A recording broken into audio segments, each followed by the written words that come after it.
दोस्तों, दुनिया भर में ह्यूमन राइट्स का, मानव अधिकारों का गाना गा रही अमेरिकी सरकार, अमेरिकी प्रशासन और तमाम दूसरे देशों को ह्यूमन राइट्स वायलेशन के लिए, मानव अधिकार उल्लंघनों के लिए पानी पी पी कर कोस रहा है ये अमेरिकी प्रशासन, अमेरिकी सरकार, अमेरिका के शासक वर्ग। अमेरिका में क्या कर रहे हैं? अमेरिका में किस तरह से वे हेतियन मूल के लोगों को वहाँ से निष्कासित कर रहे हैं, उन्हें डिपोर्ट कर रहे हैं और किस बेरहमी से और तमाम अपने ही कानूनों के ख़िलाफ़ उनका वहाँ से डिपोर्टेशन कर रहे हैं, उनका निष्कासन कर रहे हैं। आज यही हमारा विषय है। वर्कर्स सोशलिस्ट टीवी के लिए आपके साथ मैं हूँ राजेश त्यागी और सामयिकी के इस अंक में आप सभी साथियों का बहुत बहुत स्वागत है। अमेरिका में इस कुनीति के ख़िलाफ़, इस डिपोर्टेशन के ख़िलाफ़ हेती में अमेरिका के राजदूत डेनियल फूट ने इस्तीफ़ा दे दिया है। ये अभी जो है एक दिन पहले की खबर है। ये खबर आ रही है कि डेनियल फूट जो हेती के अंदर अमेरिका के राजदूत हैं, उन्होंने प्रतिवाद करते हुए, प्रोटेस्ट करते हुए बिडेन प्रशासन की इस नीति को कुत्सित नीति बताते हुए, इसे मानव अधिकारों के ख़िलाफ़ बताते हुए और ये कहते हुए कि तमाम तरह के मानव अधिकारों का और अमेरिकी कानूनों का पूरी तरह से इसमें उल्लंघन हो रहा है, उन्होंने इस्तीफ़ा दे दिया है। ये कुनीति, इमिग्रेंट्स को, आप्रवासियों को प्रताड़ित करने की नीति, उन्हें उठाकर समुद्र में फेंक देने की नीति, उन्हें जहाज़ों में भरकर उनके देशों में वापस पटकाने की नीति, इसका पूरी तरह से अमेरिका की पूरी जो सभ्य जनता है, वहाँ की मेहनतकश जनता है, वो इसका विरोध करती है। और हेतियंस के साथ इस समय अमेरिकी सरकार ये जो कर रही है, अमेरिकन प्रशासन ये कर रहा है, इसका अमेरिका के अंदर और हेती के अंदर दोनों जगह जोरदार विरोध हो रहा है। हेती में भी प्रदर्शन हो रहे हैं इस नीति के ख़िलाफ़, अमेरिकी नीति के ख़िलाफ़, और अमेरिका में भी इसके ख़िलाफ़ जो है प्रदर्शन हो रहे हैं। बहुत सारे लोगों ने, झूठे लेफ़्ट ने बड़ी मक्कारी से ये प्रचार किया था कि बाइडेन अगर सत्ता में आ जाता है, डेमोक्रेट अगर सत्ता में आ जाते हैं, तो राष्ट्रपति ट्रंप की जो नीतियां हैं, उनकी जो कुनीतियां हैं, रिपब्लिकन्स की जो कुनीतियां हैं, उन्हें बदला जाएगा, उनमें कोई आमूलचूल परिवर्तन होंगे और अमेरिका जो बाइडेन के नेतृत्व में एक दूसरी दिशा लेगा, एक ज़्यादा जनवादी, ज़्यादा लोकतांत्रिक और ज़्यादा नम्र दिशा लेगा, ज़्यादा उदारवादी दिशा लेगा। लेकिन हम देख रहे हैं कि जो बाइडेन के नेतृत्व में अमेरिका पहले से भी ज़्यादा और भी ज़्यादा कुत्सित नीति ले रहा है, और भी ज़्यादा जनविरोधी नीति ले रहा है, और भी ज़्यादा प्रतिक्रियावादी नीति जो है उसको अडॉप्ट कर रहा है। अभी 19 सितंबर से बहुत तेज़ी से ये जो प्रक्रिया है निष्कासन की, हेतियन लोगों के निष्कासन की, ये शुरू हुई है। और निष्कासन की ये प्रक्रिया, हेतियन लोगों के निष्कासन की ये प्रक्रिया अमेरिका में लगातार बहुत ही तेज़ी से, एक हफ़्ते के अंदर अमेरिकन सरकार का कार्यक्रम है कि एक हफ़्ते के अंदर इन तमाम लोगों को 15-16 हज़ार लोगों को, लगभग 16 हज़ार ये हेतियंस हैं, इनको वहाँ से पूरी तरह से बाहर निकाल दिया जाना है अमेरिका से एक हफ़्ते के अंदर। और इस प्रक्रिया को बहुत तेज़ी से बाइडेन प्रशासन ने अंजाम दिया है। दरअसल 16 सितंबर को वहाँ डिस्ट्रिक्ट जज ने एक कानून पर प्रतिबंध लगा दिया था, टाइटल 42 के नाम से। ये कानून जो है ये ट्रंप ने बनाया था, डोनाल्ड ट्रंप ने, बहिर्गत जो राष्ट्रपति हैं डोनाल्ड ट्रंप, उन्होंने बनाया था, जिसके अंदर उन्होंने कोविड-19 का बहाना बनाकर, कोविड-19 का बहाना बनाकर ये कानून जो है इसको लागू किया था, प्रोटोकॉल को लागू किया था, जिसके तहत सरकार बिना किसी सुनवाई के, बिना किसी कानूनी प्रक्रिया के इन तमाम आप्रवासियों को उठाकर वहाँ से बाहर फेंक सकती है। आपको बता दें कि इस तरह के आप्रवासी जो हैं अमेरिका के अंदर, वो लगभग 2 लाख हैं। हेतियन मूल के जो लोग हैं वो 2 लाख लोग हैं। तो इस कानून के तहत सरकार जिसे चाहे उठाकर वहाँ से बाहर फेंक सकती है। उसे किसी दलील की, किसी वकील की, किसी कानून की इसमें मदद लेने की कोई ज़रूरत नहीं है, किसी कानून को इन्वोक करने की ज़रूरत नहीं है। ये टाइटल 42 कानून जो है, ये प्रोटोकॉल इतना गैर कानूनी था, इतना जन विरोधी था कि डिस्ट्रिक्ट जज ने इसके ऊपर जो है प्रतिबंध लगा दिया टेक्सास में, और सितंबर 16 को इस कानून को एक तरह से डिस्ट्रिक्ट जज ने रद्द कर दिया। लेकिन डिस्ट्रिक्ट जज ने इसे रद्द करते हुए सरकार को 2 हफ्ते का वक्त दे दिया, जिसके अंदर सरकार को तैयारी करनी थी इस कानून के रद्द होने के बाद किस तरह से हेतियन मूल के लोग हैं उनको, और दूसरे मूल के भी लोग हैं, तो उनको किस तरह से अमेरिका के अंदर उनके लिए बंदोबस्त किए जाए, उनके रहने सहने का बंदोबस्त किया जाए। राष्ट्रपति बाइडेन ने बजाय ये करने के, बजाय इसका बंदोबस्त करने के, इस 2 हफ्ते के समय का जिसमें ये रूलिंग जो है, अदालत का ये आदेश स्टेट था, इसका फ़ायदा उठाया, इसके खिलाफ अपील फाइल कर दी। अपील के अंदर भी उसके पास कोई स्टे नहीं है, और अपील फाइल करके जल्दी से जल्दी इन 15 दिनों के अंदर हेतियन मूल के लोगों को वहाँ से खदेड़ने का प्लान बना लिया। तो एक तरह से पूरी तरह से गैरकानूनी ये जो टाइटल 42 प्रोटोकॉल है तो गैरकानूनी था ही, इसको कोर्ट ने जो है सेट असाइड कर दिया, इसको ख़त्म कर दिया। लेकिन कोर्ट ने जो इनको टाइम दिया इसलिए कि इसके बाद अमेरिकन सरकार 15 दिन में बंदोबस्त करे इनको बसाने का, वहाँ इनको प्रोटेक्शन देने का, उसमें बाइडेन सरकार ने बड़ी तेज़ी से स्टे का लाभ उठाते हुए ये नीति बना ली कि इन 2 हफ्तों के अंदर इन सब को वहाँ से खदेड़ देना है, और इनको खदेड़ देने में लग गई है बाइडेन सरकार। ये समय मिला था उसको इसलिए कि वो चाहे तो अपील फाइल कर ले और या फिर इनका बंदोबस्त करे। तो बाइडेन सरकार ने इसका बहुत ही दुरुपयोग करते हुए इन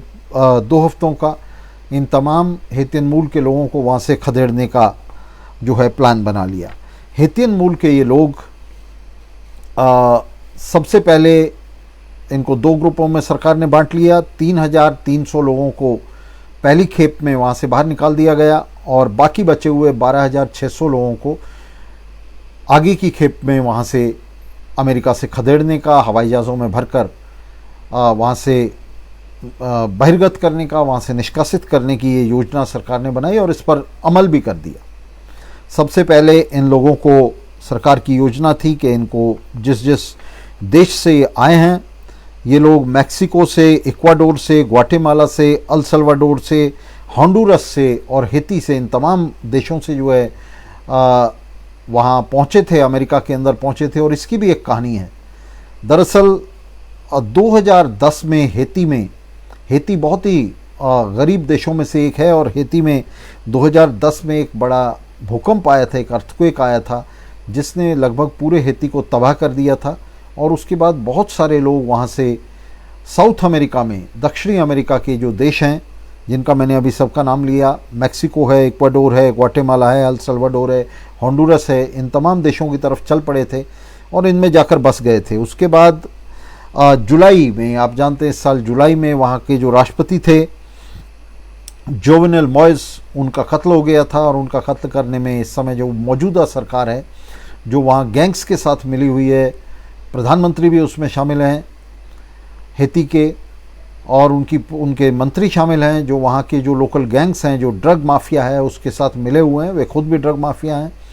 तो उनके हाथ में इस समय सरकार है, और वहाँ इस समय इस तरह का माहौल जो है जुलाई के बाद से बन गया है जिसमें बड़े पैमाने पर वहाँ मैसाकर्स हो रहे हैं, जनसंहार हो रहे हैं,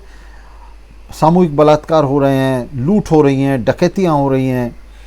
और इस सब के बीच में वहाँ से लोग जो हैं वे पलायन कर रहे हैं, भाग रहे हैं। तो ये 2010 के भूकंप के बाद तो लोग भागे ही थे, अर्थक्वेक के बाद वहाँ से भागे थे। इस साल जुलाई में प्रेसिडेंट की इस कत्ल के बाद जो वहाँ कत्लेआम शुरू हुआ हेतियंस का, उसे छोड़कर उस एनार्की के तहत, उस अराजकता के तहत हेती को छोड़कर ये लोग वहाँ से दक्षिणी अमेरिका की तरफ, दक्षिणी अमेरिका के इन देशों में भागे। और इसके बाद ही जुलाई में ये असैसिनेशन हुआ, ये कत्ल हुआ राष्ट्रपति का, और इसके तुरंत बाद अगस्त में वहाँ फिर से एक बड़ा भूकंप आया जिसने और भी बड़ी तबाही कर दी। इस सब के चलते और कोविड-19 की इस महामारी के बीच में जिसने हेती को बड़े भयंकर तरीके से घेर रखा था, वहाँ से लोग किसी तरह से बचकर निकले। और ये जो हेतियंस हैं जो 2010 में हेती को नहीं छोड़ पाए थे, अब बड़े पैमाने पर उन्होंने जुलाई और अगस्त में हेती को छोड़ा और वे उत्तर की तरफ जो है वहाँ से भाग निकले।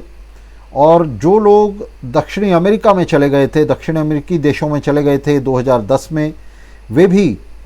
कोविड महामारी के दौरान वहाँ से निकलकर, उन देशों से निकलकर, वहाँ भी वो गुर्बत की ज़िंदगी जी रहे थे, वे उत्तर की तरफ चले और संयुक्त राज्य अमेरिका की तरफ, यूएस की तरफ जो है उन्होंने पलायन शुरू किया। तो यूएस की तरफ ये जुलाई अगस्त में बड़ा पलायन हुआ और वहाँ लोग जाकर के जो है वहाँ बस गए। और ये लोग वहाँ भी किसी बहुत अच्छी स्थितियों में नहीं रह रहे थे, बल्कि टेक्सास और मैक्सिको के बीच में, अमेरिका के टेक्सास और उसके सीमावर्ती देश मैक्सिको के बीच में जो उनको जोड़ने वाला पुल था, उस पुल के नीचे अपने टेंट लगाकर रह रहे थे, वहाँ झुग्गियाँ डालकर रह रहे थे, बहुत ही बुरी कंडीशन में वहाँ भी रह रहे थे ये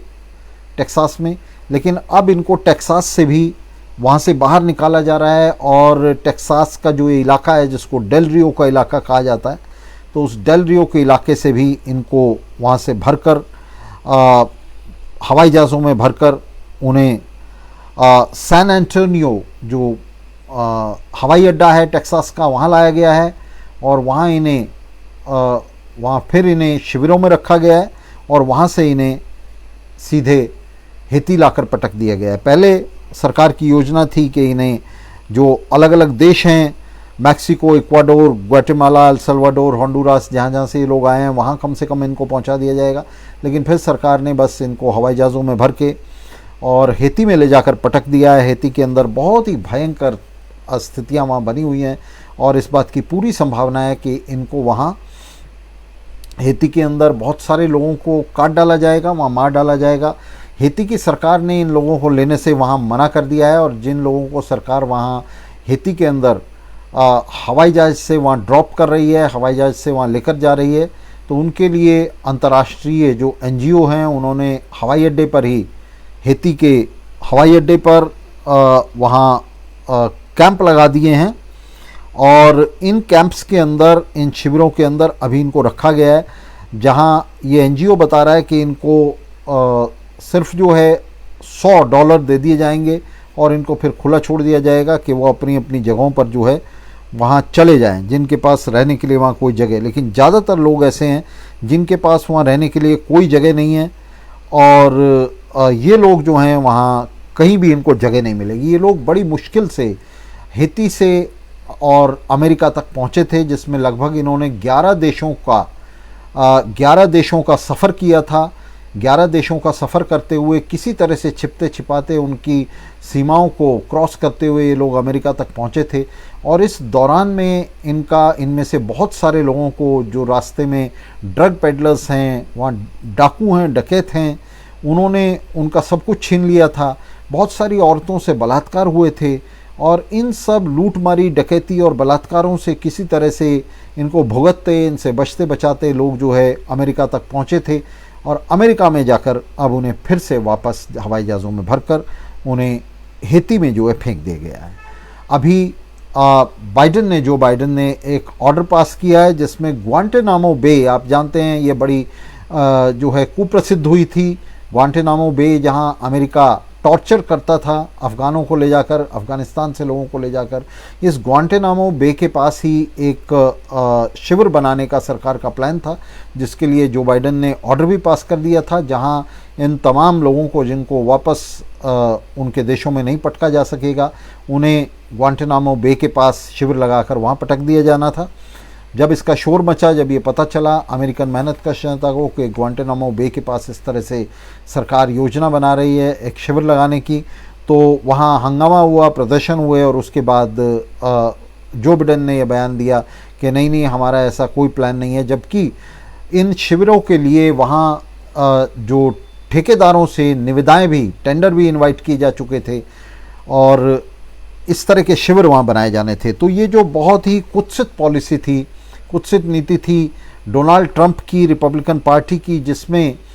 वे आप्रवासियों पर इस तरह के अत्याचार कर रहे थे कि उनमें माँओं से बच्चों को अलग किया जा रहा था, बहुत छोटे बच्चों को जो एक एक साल से भी कम के बच्चे थे उनको उनकी माँओं से छीनकर उन्हें अलग रखा जा रहा था माँओं से, जानबूझकर प्रताड़ित करने के लिए, ऐसी स्थितियां पैदा करने के लिए ताकि लोग अमेरिका ना पहुँचें। और अमेरिका ने पिछले 20 सालों से जो लगातार युद्ध छेड़ा है, पूरी दुनिया के अंदर जो वॉर को परमानेंट कर दिया है, उसके चलते दुनिया के अंदर बहुत बड़े पैमाने पर हिंसा और गुर्बत फैली है, जिसके चलते बहुत बड़े पैमाने पर ये प्रवास हुआ है, दुनिया भर से प्रवास हुआ है। और अब अमेरिका और यूरोप के देश जो इस प्रवास के लिए, इस पलायन के लिए, इन शरणार्थियों के लिए जिम्मेदार हैं, वे इन्हें लेने से, अपने अंदर समेटने से, अपने रखने से पूरी तरह से मना कर रहे हैं, जिससे एक बहुत बड़ी मानवीय त्रासदी पैदा हो गई है, एक बहुत बड़ा ह्यूमैनिटेरियन क्राइसिस खड़ा हो गया है। और इस ह्यूमैनिटेरियन क्राइसिस से किस तरह से निपट रही हैं सरकारें, उसकी बानगी आप टेक्सास में देख सकते हैं, जहां अभी डोनाल्ड ट्रंप ने तो ये नीति बनाई थी, उन्होंने तो नीति ये तैयार की थी जिसका अभी हमने बताया टाइटल 42 के नाम से। अब बाइडेन इस टाइटल 42 को और भी ज़्यादा अमानवीय तरीके से उस कानून को लागू कर रहा है। अभी अभी जो बाइडेन ने टेक्सास के बॉर्डर पर इस स्थिति से निपटने के लिए और ये निश्चित करने के लिए कि किसी तरह का प्रतिरोध ना हो, वहाँ 400 और जो बॉर्डर एजेंट्स हैं, बॉर्डर पेट्रोल हैं, उनको भेजा है। और ये बहुत ही, ये जो बॉर्डर पेट्रोल्स हैं, ये दरअसल प्राइवेट ठेकेदार हैं और ये बहुत ही ब्रूटल हैं। इनको अभी इनकी तस्वीरें भी प्रकाशित हुई हैं जिसमें ये घोड़ों पर चढ़कर चाबुक मार रहे हैं, डंडे से मार रहे हैं वहाँ हेतियंस को, और हेतियंस को पीटा जा रहा है। हेतियंस में ज़्यादातर काले लोग हैं जिनको किसी तरह से नागरिक मानने से भी, अमेरिका इंसान मानने से भी मना कर रहा है, और उन्हें इन प्राइवेट ठेकेदारों के हवाले किया जा रहा है जो उन पर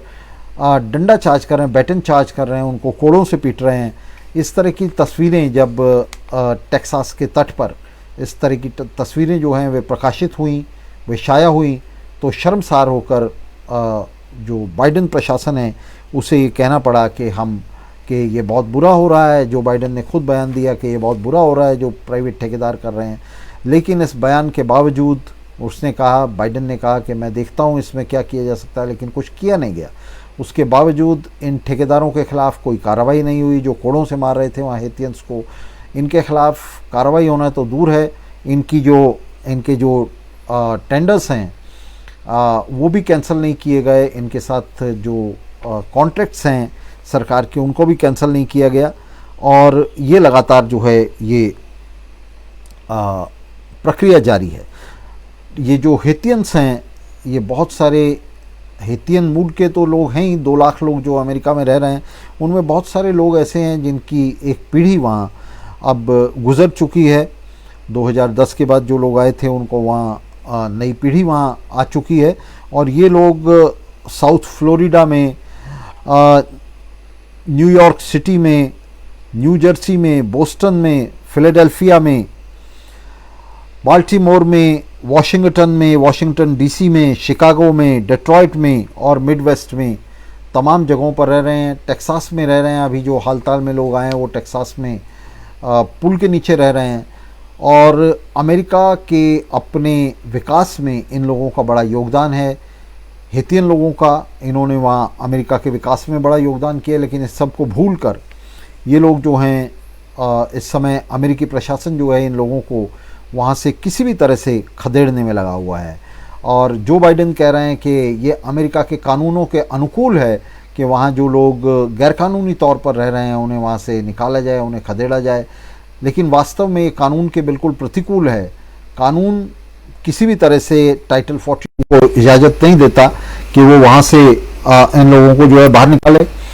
और टाइटल 42 तो इजाज़त देता ही नहीं है, उसको सेट असाइड भी कर दिया कोर्ट ने। डिस्ट्रिक्ट कोर्ट ने उस पर प्रतिबंध लगा दिया है टाइटल 42 पर। इस प्रतिबंध के बावजूद, इस कानून को गैर कानूनी घोषित किए जाने के बावजूद इस कानून के तहत कार्रवाई की जा रही है।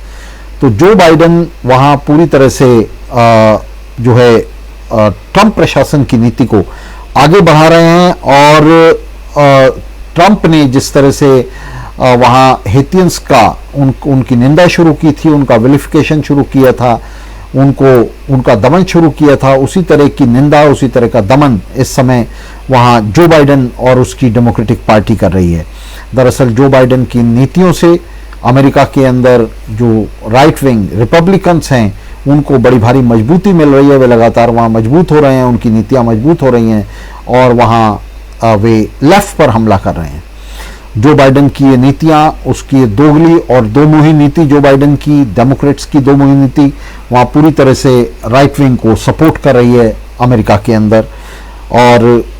अमेरिका के अंदर मानव अधिकारों का भयंकर उल्लंघन हो रहा है। जो बाइडेन से जिन लोगों ने आशाएं लगाई थी कि वे किसी तरह से इन नीतियों में, अमेरिकी नीतियों में परिवर्तन करेंगे, तो वे लोग अब गायब हो चुके हैं और वे किसी भी तरह से बाइडेन की इन नीतियों के खिलाफ अब विरोध नहीं कर रहे हैं। बाइडेन की ये नीतियां जो वहाँ एविक्शन और डिपोर्टेशन कर रही हैं, वहाँ से बहिर्गमन कर रही हैं इन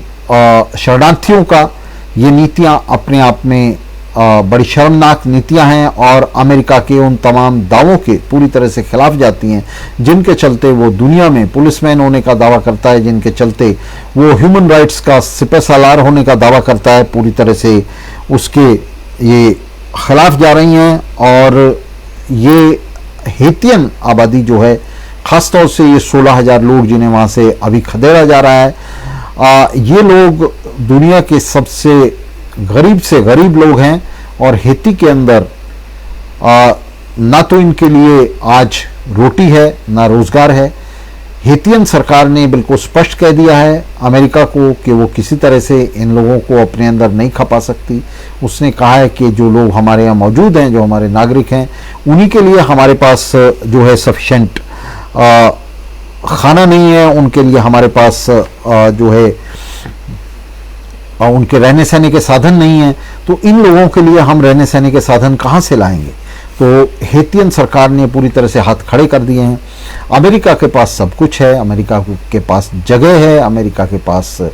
पैसा है, अमेरिका के पास साधनों की कोई कमी नहीं है। इसके बावजूद अमेरिका किसी भी तरह से दुनिया के इन हिस्सों की मदद नहीं करना चाहता और इन हिस्सों को इस स्थिति में बनाए रखने में, हेती जैसे देशों को इस स्थिति में बनाए रखने में अमेरिका का एक बड़ा हाथ है। अमेरिका हेती के अंदर लगातार दखल देता रहा है और हेती को एक तरह से अमेरिका ने अपनी चरागाह बनाकर रखा है।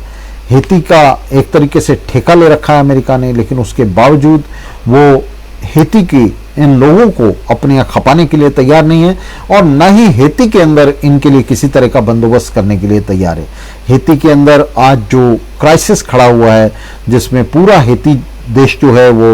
ड्रग पेडलर्स के हाथ में चला गया है, इसके लिए पूरे दक्षिणी अमेरिका को स्थिति में रखने के लिए उत्तरी अमेरिका जो है वो पूरी तरह से जिम्मेदार है।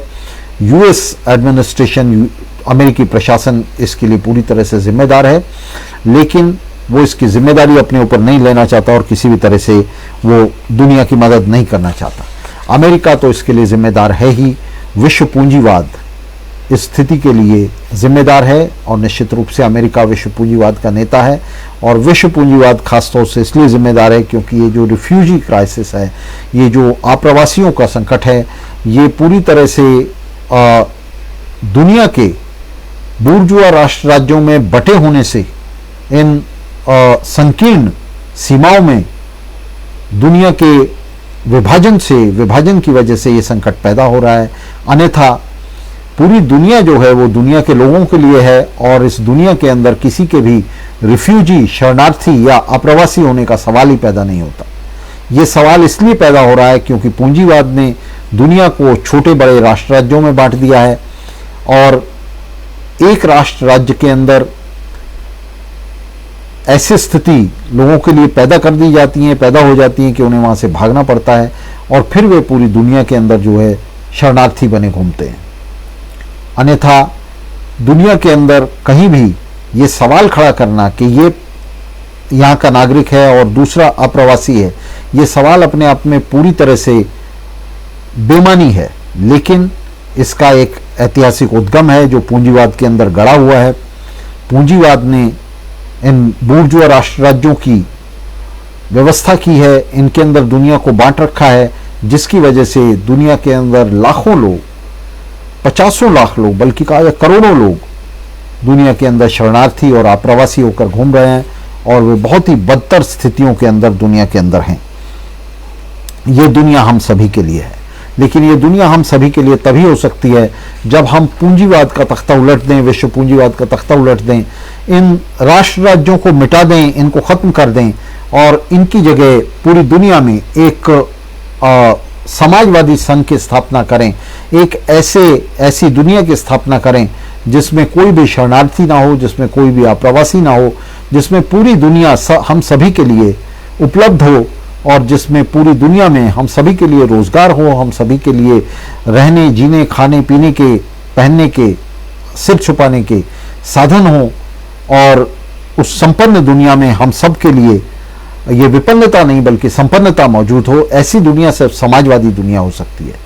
हम देख रहे हैं, अपनी आंखों के सामने देख रहे हैं कि पूंजीवाद, जिसकी दुनिया में पूंजीपति वर्ग जो है और पूंजीपति वर्ग की सरकारें उसकी ढफली बजाते नहीं थकती, वो पूंजीवाद दुनिया को दे क्या रहा है? वो पूंजीवाद दुनिया को शरणार्थी दे रहा है, वो पूंजीवाद दुनिया को आप्रवासी दे रहा है, वो पूंजीवाद दुनिया को पलायन दे रहा है, हिंसा दे रहा है, मारामारी दे रहा है, लूट मार दे रहा है, डकैती दे रहा है, बलात्कार दे रहा है। और इस सब के साथ ये पूंजीवाद जीवित है और इस पूंजीवाद का महिमा मंडन करने वाले भी इसके अंदर जो है वो न सिर्फ जीवित हैं बल्कि वे इसकी सरकारों को चला रहे हैं, इसकी सत्ता को चला रहे हैं, इसे कायम रखे हुए हैं। तो ये जो दुनिया के अंदर मुट्ठी भर लोग हैं, बड़े पूंजीपति जो इसका महिमा मंडन कर रहे हैं पूंजीवाद का, वो जरा इसकी आकर तस्वीर देखें कि ये पूंजीवाद क्या दे रहा है, क्या बांट रहा है लोगों के बीच में। ये पूंजीवाद लोगों के बीच में ये विपन्नता बांट रहा है, ये पूंजीवाद लोगों के बीच में ये मारामारी बांट रहा है, ये पलायन बांट रहा है। तो इस पूंजीवाद को निश्चित रूप से उखाड़ फेंकने की जरूरत है और इसकी जगह पर निश्चित रूप से ऐसी मानवीय व्यवस्था बनाने की जरूरत है जो हम सभी को एक मानवीय जिंदगी और मानवीय जीवन स्थितियां दे सके, उनकी व्यवस्था कर सके पूरी आबादी के लिए। यही संघर्ष है और ये आप देख सकते हैं स्पष्ट रूप से कि दुनिया के जो सबसे संपन्न देश हैं, जो सबसे संपन्न इलाके हैं, वो भी दुनिया को ये सब नहीं दे सकते। उन्होंने अपने लिए तो स्वर्ग बना रखा है, अपने लिए मतलब वहां भी जो मुट्ठी भर धन कुबेर हैं, बड़े पूंजीपति हैं, उनके लिए स्वर्ग है। वहां भी मेहनत का जनता के लिए स्वर्ग नहीं है। मेहनत का जनता तो ऐसी से स्थितियां जो है वहां भुगत रही है। 19-20 के फर्क के साथ वहां भी मेहनत का जनता इसी तरह की स्थितियां भुगत रही है। लेकिन इस स्वर्ग की रचना ने अमेरिका और यूरोप में, ऑस्ट्रेलिया में, जापान में इन मुट्ठी भर लोगों ने अपने लिए जो स्वर्ग बना रखा है, उसकी वजह से बाकी की जो दुनिया है वो नर्क बनी हुई है। बाकी की जो दुनिया है वो हेती जैसी स्थितियों के अंदर जी रही है और हेती की इन स्थितियों के लिए, इन नारकीय स्थितियों के लिए अमेरिका, यूरोप, जापान और ऑस्ट्रेलिया का ये जो स्वर्ग है, स्कैंडिनेवियन कंट्रीज का ये जो स्वर्ग है, स्कैंडिनेवियन देशों का ये जो स्वर्ग है, जिसमें वहां के जो इलीट लोग हैं वो रह रहे हैं, तो ये उसके लिए जिम्मेदार है। पूंजीवाद का मतलब ही ये है, साम्राज्यवाद का मतलब ही ये है कि उसके एक छोर पर अथाह अमीरी, एक छोर पर अथाह संपन्नता और दूसरे छोर पर अथाह गरीबी, अथाह विपन्नता। इसी का नाम पूंजीवाद है। तो ये जो विश्व पूंजीवाद है,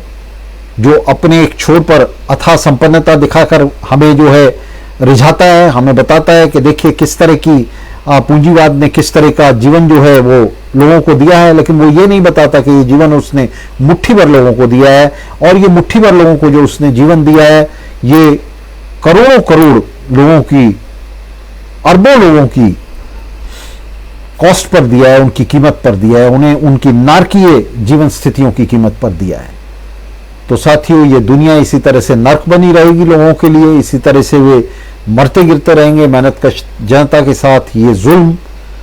ये शोषण, ये अन्याय, ये सामाजिक अन्याय लगातार चलता ही नहीं रहेगा, बल्कि इसकी खाई और भी गहरी होती चली जा रही है और गहरी होती चली जाएगी अगर इस पूंजीवाद को नहीं पलटा जाता तो पूंजीवाद को नष्ट करना, और पूरी दुनिया में पूंजीवाद को एक साथ नष्ट नहीं किया जा सकता, इसलिए तमाम देशों में जो मेहनत कश जनता है उसके लिए उसके सामने ये कार्यभार है कि वो अपने अपने देशों में पूंजीवादी सरकारों का तख्ता पलटे, वहाँ मजदूर किसान सरकारों की स्थापना करे और समाजवादी संघों में संगठित होते हुए पूरी दुनिया के अंदर एक समाजवादी संघ का निर्माण करे। तो दोस्तों, इस आशा के साथ, इस अपील के साथ ही नहीं, इस आशा के साथ कि दुनिया का जो मजदूर वर्ग है, अंतर्राष्ट्रीय मजदूर वर्ग, अपने चारों तरफ मेहनतकश जनता को एकजुट करते हुए अपने चारों तरफ,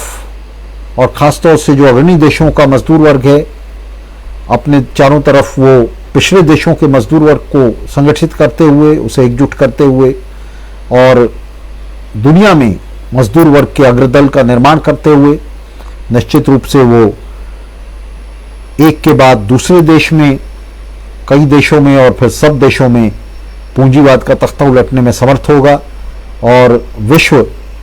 समाजवादी संघ की स्थापना में वो समर्थ होगा। इस आशा के साथ और इस अपील के साथ कि इसे संभव बनाने में हम लोग जुटकर काम करें, मैं विराम लेता हूं। आज के इस कार्यक्रम का अंत करने की आपसे अनुमति चाहता हूं। धन्यवाद दोस्तों, साथ रहने के लिए बहुत बहुत शुक्रिया। सलाम।